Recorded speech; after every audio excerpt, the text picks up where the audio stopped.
Hello, everyone, and welcome back to the Peterson Institute for International Economics.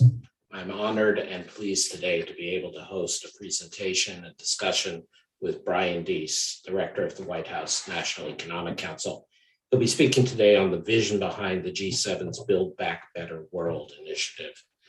This is an initiative to mobilize hundreds of billions of dollars for infrastructure investment in low and middle income economies. It's a joint effort of the G7. And Mr. Deese is going to present the economic rationale behind it and its role in economic strategy for the US of the Biden administration. I want to say that I'm very glad not only at this opportunity to host Brian, but that the administration has led this initiative at the G7 level.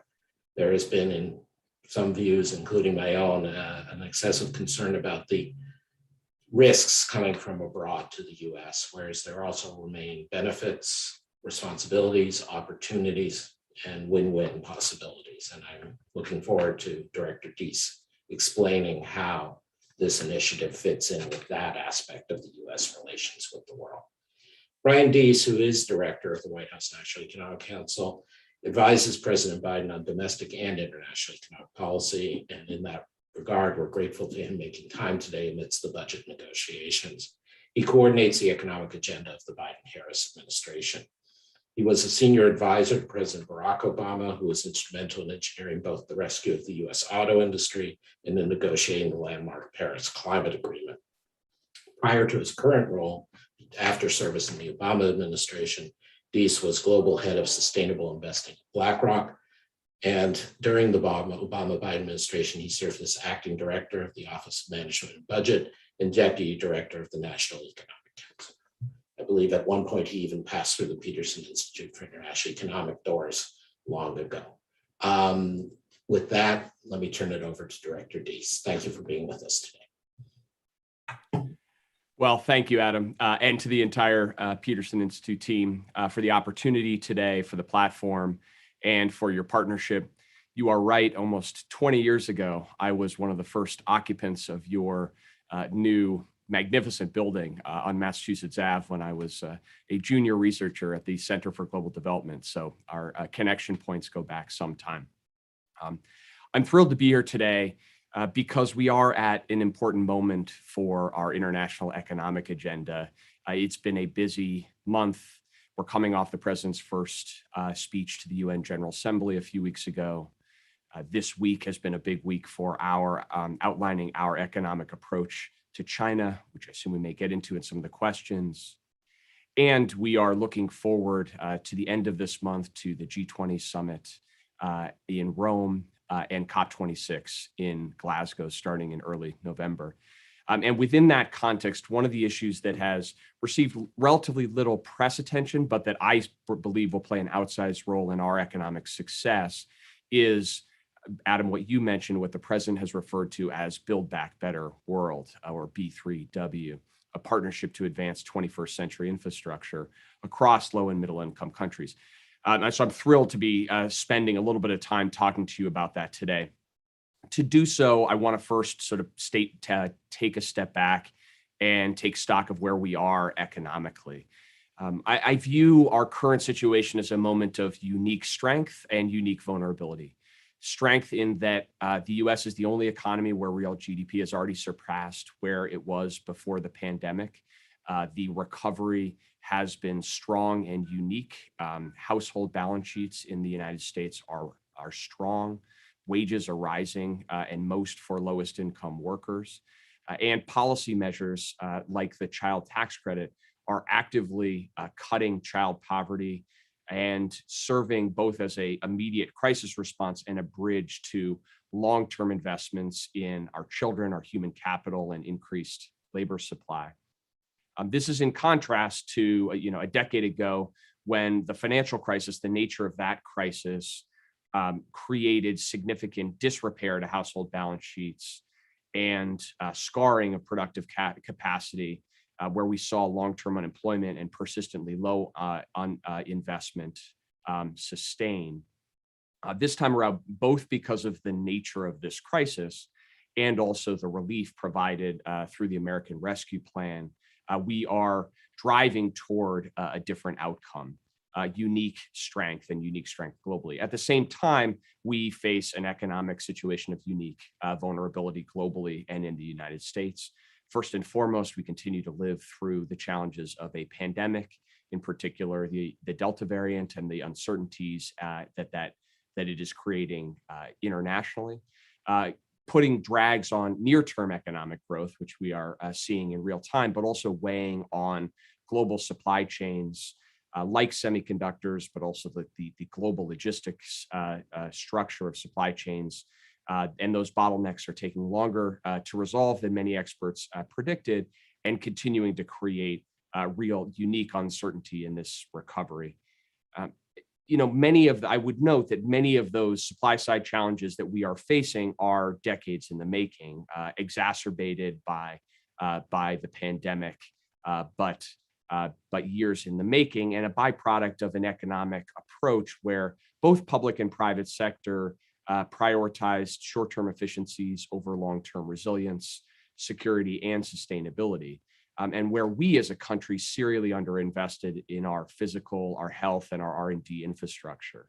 And all of these challenges are compounded by the accelerating threat of climate change, which poses an existential challenge to both our immediate recovery and our long-term economic ambitions. And so all of this together, the extraordinary unique strengths and the unique vulnerabilities we're seeing coming out of this pandemic motivate the president's historic public investment agenda, which is embodied by both the physical infrastructure bill and the Build Back Better reconciliation bill that are currently in front of Congress and the subject of a lot of intense negotiation that we are in the middle of right now. But it is also what motivated the president in June to bring together the G7 to launch what we call Build Back Better World, B3W. I worry the acronym sounds a little bit like a new boy band, but Build Back Better for the World is a reflection of the fact that those challenges, those unique vulnerabilities I just described, are not unique to the United States, and the post-pandemic economic rebuilding project is truly a global one. Specifically, the generational challenge of modernizing and developing physical, digital, human infrastructure is a global one. And the challenge in low and middle income countries is acute and significant. Some credible estimates suggest that $40 trillion in investment will be necessary to build out this infrastructure by the year 2035. For the United States, there's a key question: why play a more proactive role in helping to address this need in low and middle income interests? And we are motivated to answer that question in the affirmative by three main reasons. First, the failures of both our global supply chain infrastructure and our global public health infrastructure are active threats to our own physical and economic security. We need to look no further than the last 18 months to see that. But I think that the pandemic has brought that to bear in a way that's more salient and clear to the American public. The second is the choices about how this infrastructure is built out in the developing world will fundamentally determine whether or not we meet the moment on climate change. And third, our direct engagement with allies and partners has the ability to foster new economic and export opportunities for American businesses, creating job opportunities for American people, and also creating the opportunity to build areas of industrial strength, manufacturing capability, innovation potential in the United States, while also providing an alternative to the mercantilist approach of the Chinese government. So that's what's motivating our effort here. And it's also why I would start with the focus on building the public health capabilities, and the public health infrastructure is key to this administration's economic agenda and also to our Build Back Better World approach. The president announced recently at the Global COVID Summit adjacent to the UN General Assembly, the US is now donating 1.1 billion vaccines around the world, and charting a global approach to a new Global Health Threats Council, and creating an international governance architecture for detecting, responding to future emergencies and pandemic. B3W will build on all of this by making investments across the global healthcare supply chain, from raw materials to manufacturing, distribution, storage, and delivery, building capability in developing countries, but also resilience that is critical for our country's economic and health security. At the same time, building the infrastructure we need to mitigate and manage climate change is a principal motivator of the B3W and will be equally paramount to our long-term economic security. Achieving the goal, the global goal, but the goal the president has endorsed of getting to net zero emissions by mid-century globally really does require transforming some of the largest systems in our global economy. If you think about our energy system, from production to distribution to utilization, you think about the transportation system, moving goods and people around, the agricultural system, our food system, how we grow, generate, and feed the world. B3W really is a recognition that the scale of that challenge requires aggressive multilateral action. And also the stakes really require a new vision, which is rooted in shared democratic values of transparency, inclusivity, and collaboration. And so we are actively working to carry out this vision. I would just touch on 3 concrete steps that we're taking. First, the president announced during that UNGA speech that the US is committing to double its public commitment on international climate finance. Now, we've talked about doubling a bit, so I want to underscore what that actually means. This new commitment means that the United States will provide more than $11 billion of public capital per year to support developing countries in the fight against climate change. That does a couple of things. First, it puts us in the position to make good on the Paris commitment, committed in 2015 to mobilize at least $100 billion per year in public and private financing to developing countries. And meeting that $100 billion commitment is hugely important for the success of COP26 and our global efforts on climate change. But I do want to pause as somebody who was intimately involved in establishing and charting that $100 billion commitment. I just want to recognize that that $100 billion commitment is in some ways both too large and too small. It's too large in the sense that it was never intended to be a target for the amount of public capital alone. It is often interpreted or misinterpreted that way. But of course, the commitment was for public and private capital mobilized.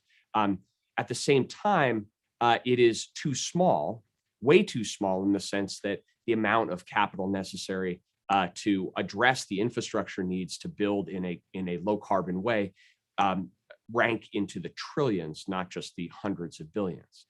And so it's that second, it's the too small element, which is why, secondly, in addition to making that commitment to $11 billion per year in public capital, we are looking to transform our US government direct financing tools to leverage the full scale of private capital into this effort.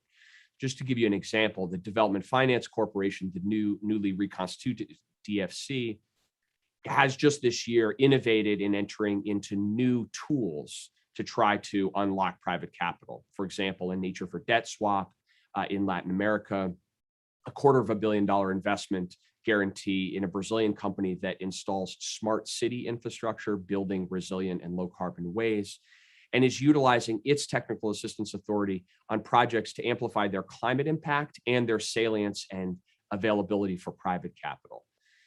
Across the government, we have a broad set of authorities like this, which we need to deploy more effectively and at greater scale to both be responsive to the needs of host communities and host countries, but also to leverage private capital in a scalable and sustainable way. The last concrete step we're taking is actively harmonizing with our G7 counterparts. It's critical that this be a unified effort where each of our collective bilateral development finance efforts punch above their individual weight, and that we work to harmonize this with multilateral efforts as well. So if we can get this right, by dramatically increasing our public capital investment in climate finance, by refashioning our direct financing tools, and by partnering with allies, our hope is to provide a positive alternative to the prevailing infrastructure investment regimes. And to be explicit, the China's Belt and Road Initiative, that has over the last several years too often been opaque, been a tool or a vector for corruption or investments that lack environmental, social, and governance standards, and that create the risk that countries end up in the kind of debt traps that the Peterson Institute, that you, Adam, and others have been studying for years, and ultimately don't serve in the long-term interest of the recipient countries and their people or our climate objectives. So our hope is that by pushing a multilateral approach, that we can actually encourage more of a positive race to the top globally toward investing in a high road, low carbon way that puts workers and worker rights at the center of our efforts. And I would note that in this vein, it was notable that President Xi, in his speech to the UN General Assembly just a few weeks ago, committed to no longer build new coal-fired projects, coal-fired power projects abroad. It was a welcome sign. And this also follows shortly after equivalent commitments by South Korea and Japan. And if you step back, those two countries, along with China, have accounted for more than 95% of total foreign investment in coal-fired power plants since 2013. And so I hope that part of the effort of bringing a multilateral approach to Build Back Better World is to encourage more positive high road activity from other countries as well. I want to acknowledge at the end here that none of this is going to be easy. If it was, a lot of this would have been done already. The road of economic diplomacy is rife with failed efforts to do multilateral development finance. And there's understandable skepticism among low and middle income countries, given that developed countries have failed in many ways to try to achieve this approach multilaterally. But I would say for the United States, we are resolved that as we invest at home, as we build domestic resilience and strength, as we reinvest in our physical and human infrastructure as a country, that this is a moment in the post-pandemic era where we can not only increase our own international financing commitment, but we can align with the G7 to really overcome some of those past failures and position ourselves for success. And our hope is, if we do, that one of the legacies of this upcoming COP is that we can move beyond some of the skepticism and infighting that have marked the commitment to $100 billion in international financing, and actually break into a new era post this COP that seeks to galvanize the trillions of dollars necessary to build out low carbon infrastructure globally. So the next upcoming weeks between now and the end of the year will be critical to turning this set of ambitions and vision into a reality. I encourage all of you to stay engaged and stay tuned. Keep us honest in trying to deliver on that vision, or check our ambitions if we've got it wrong. But we're very excited about this. It's core to how we believe we can build back better and build more opportunities for the American people in a global community. So with that, Adam, thank you for the opportunity again, and I look forward to your questions. Thank you very much, Brian. And it is exciting to see U.S. engaging in a globally, at times, multilateral effort. If I could pursue some more details about the Build Back Better World initiative, I'd like to ask you a little more about what you think will be the economic impact for the middle class in the U.S., but also, frankly, for these developing economies, low and middle income economies. Presumably, this is a win for them, not an imposition. Could you say a bit more about that? Absolutely. Where President Biden starts on his foreign policy and his international economic policy is a recognition that everything we do should come back to his core belief that we need to build an economy here in the United States. From the bottom up and the middle out. That sounds like a campaign slogan, but there's economic substance there, which is really that workers in the United States, worker power, worker voice, creates a dynamic where you'll have stronger wages, and as the president often says, a little bit of breathing room for middle class families. That is intimately connected to what we're trying to achieve here in the Build Back Better World initiative. And I'll just give you one, specific example. If we look at the market for clean energy technologies, electric vehicles, solar, wind, we're projecting dramatic growth between now and 2035. Most of that growth happens outside the United States in terms of the scale of the market. 35 million electric vehicles globally. Most of those will be purchased outside the United States. If we can actively engage in building the infrastructure in developing countries and build out those markets in a way where the United States is at the table, that creates export opportunities for American companies, American businesses, and American jobs. At the same time, to your point, what we're hearing increasingly from low and middle income countries is they're on the front lines of climate change, the physical impacts, the practical impacts. And what they want to do is they want to leapfrog and avoid a lot of the mistakes of the aging industrialized countries like our own, and build in a more resilient way without building incumbent infrastructure that then becomes an impediment to addressing the climate challenge. So providing financing, providing expertise, and crowding in private capital for those solutions is something that those countries, I think, will appreciate. And obviously, we got to do it by listening and learning carefully from those countries. And it never works to come in and suggest that the right way to address climate change is to impose greater costs on low-income people who already don't have access to basic energy or water or sanitation. Got to figure out a way to do this in a way that's a win-win. But I think increasingly we're seeing opportunities to do that around the world. That's great. Just a quick follow-up on that. You did mention all the export opportunities being created for American workers, but obviously workers in developing countries and middle-income countries want export opportunities themselves.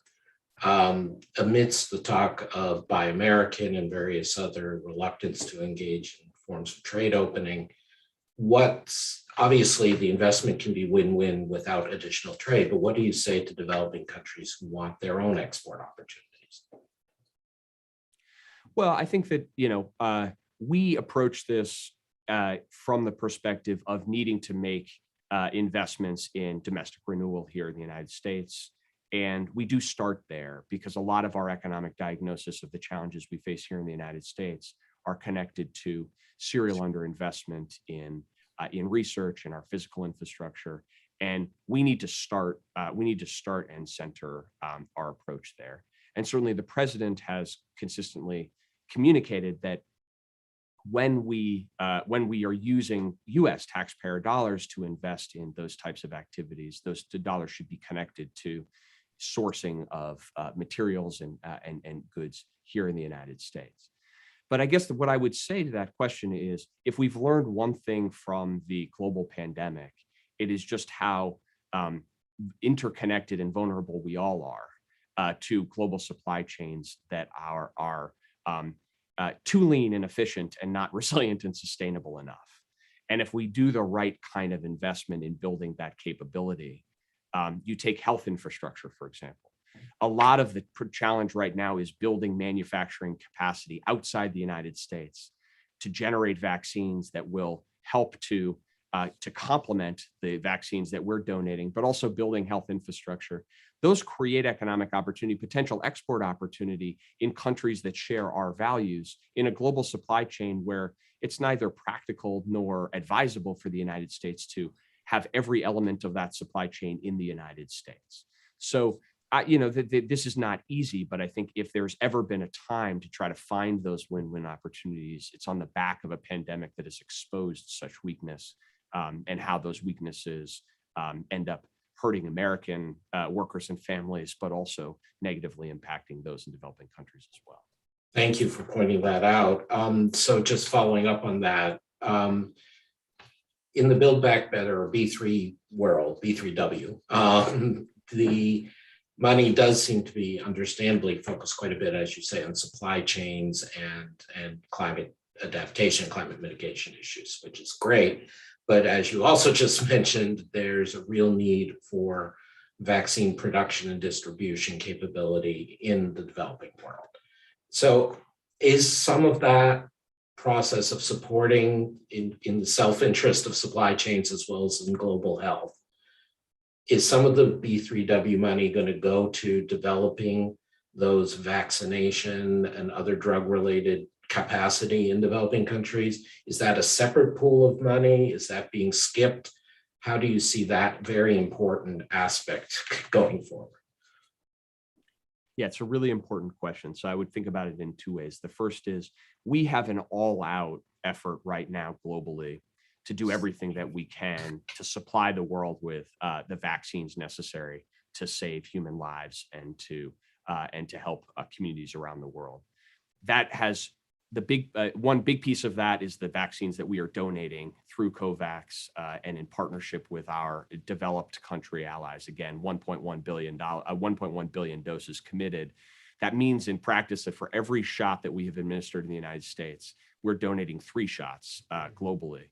But another element of that that's very immediate and focused is building the manufacturing capability in developing countries to manufacture vaccines as well. Through partnership with the Quad, we're working with India to develop manufacturing capability for 1 billion doses in India. Likewise, with South Africa, working to build the manufacturing capability to do 500 million Johnson & Johnson vaccines. Those are immediate and a core focus. As we think about Build Back Better for the world, our approach is to invest some of the B3W resources, particularly through the DFC, in building out the health infrastructure that we're going to need to sustain and build that out beyond this pandemic. So this is a long way of saying the answer to your question is yes. We anticipate and are planning that a portion of what we want to invest in through B3W is building out the global health capability and supply chain to anticipate around being more prepared for the next crisis. That we're surging capability to build, to build capability for vaccines for COVID. But how do we build health infrastructure in country that will be better prepared for the next set of crises as well? Thank you for addressing that obviously top of priority issue, but let me now take you back to some of the broader economic themes you spoke about. Economists, as you well know, and investors have for a long time fretted about the idea that capital runs uphill. That is that there's, as you say, 40 trillion of investment opportunities in the developing country, yet for some reason the capital comes to the US, comes to the rich countries rather than going there. What is it you think will be different this time? That will encourage more capital to go downhill? What is it? I don't mean this in the cheap way. I mean, genuinely, you've obviously thought about this, including in your previous role at BlackRock. What is it you think will reverse the flow in a sustained way? Yeah. Well, I think a couple of things are different in the current moment. The first is just the economics, and if we focus in particular here on climate mitigation, producing better goods and services, electricity and otherwise in low carbon ways. The economics have really started to reach tipping points. So you have, in many developing countries, you take a place like India, for example, the levelized cost of installing new solar is actually cheaper than installing new coal or natural gas. So the economics of the investment are actually driving private capital to seek that return. That is fundamentally different from where we were 5 or 8 years ago. Now, there's still challenges though, because investing in as you say, capital looks for safe return, and there are issues associated with investing in developing countries that whether it is concerns about rule of law and transparency, or just this kind of sense of a risk premium that investors are concerned about. That's where we believe that calibrating our development financing tools can really have an outsized impact. When the economics are, a pushing at your back rather than pushing in your face, you have more opportunity to come in and provide, for example, risk guarantees or de-risking mechanisms that go at what are those remaining risk factors that are keeping an investor from allocating capital into an Indian solar project, for example. And so we have much greater opportunity to try to identify and unlock those barriers now than we did several years ago. I also think that that one of the things that I hear persistently talking to U.S. CEOs of that are running companies with global operations is that COVID has been a wake-up call to this resilience of our supply chain problem, right? That the underinvestment in resilience in supply chains as opposed to efficiency is now a bottom line issue. And so seeking opportunities to build more resilient supply globally that will work as part of a global network, but give companies more comfort and visibility into their own supply chains is now at a premium. And so that means that that's more attractive to investors because more companies are demanding it now than they were certainly 18 or 24 months ago as well. Those are all economic opportunities. It's still incumbent on us to figure out how to use government tools, whether it's subsidized capital or risk guarantees, political risk insurance, or otherwise, to help unlock those. Thanks. Just following up directly on that point, since this is a G7 initiative, I'm wondering sort of what would be the mechanisms you're thinking about, you and the U.S. partners, of administering these credit guarantees or deciding which countries, which projects. I mean, we obviously have a network of multilateral development banks. We have the various Exim Bank and investment funds in the U.S., Hermes in Germany, and it's the Credit for Wieder out there. I'm not going to go through the whole list, you know it. But what is the kinds of mechanisms? Is this going to be very decentralized? Is this going to be subject to political and foreign policy goals from each country, or is there going to be some kind of insulated process? Any thoughts on how that will develop? Well, it's a critical question. I'm recalling, you're recalling to me, I remember being with a very large European pension fund and asking them, why do you not avail yourself of more of the subsidized development capital that exists through bilateral development agencies in Europe or through the MDBs or the European Investment Bank or the Green Climate Fund or any of these? And the person said, well, subsidized development capital is expensive. And what they meant by that is that even if governments are providing cheap capital, the layers of complexity, bureaucracy, the political overlay create practical challenges for investors that are seeking some degree of return. So as we approach this, we're trying to approach this from the perspective of how can we in the United States lead, work multilaterally, but overcome a lot of the traditional barriers that have kept countries and institutions from partnering effectively together.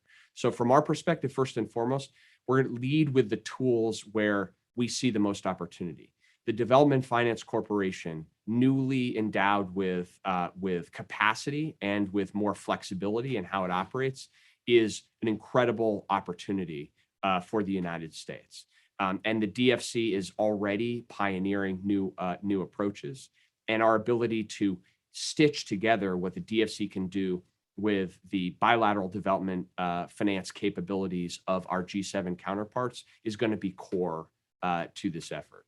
The challenge and the opportunity then is to stitch that together in finding common standards and common approaches across the multilateral development banks. Our goal is not to try to reconstitute a new global mechanism, another institution, but find common standards, common approaches, so that if you're a developing country seeking capital, you don't have to do 7 different approaches, 7 different due diligence efforts, 7 different, for a solar project, 7 different, PPA approaches, if what you're trying to do is stitch together capital from the IFC, the Green Climate Fund, and from one or more finance agencies. So the goal is to try to do lean partnership with shared and common standards, rather than recreating a new institutional mechanism. Thank you. In that spirit, or in that pursuit of stitching things together, obviously the Asian Infrastructure Investment Bank, AIIB, is one of the players in the space. They have repeatedly stated that they follow standards similar to those of the other MDBs. Do you see AIIB, despite its Chinese headquarter location, as being part of this stitching together, assuming they agree to these standards? We're hopeful that they can be a constructive partner in all of this. Yes.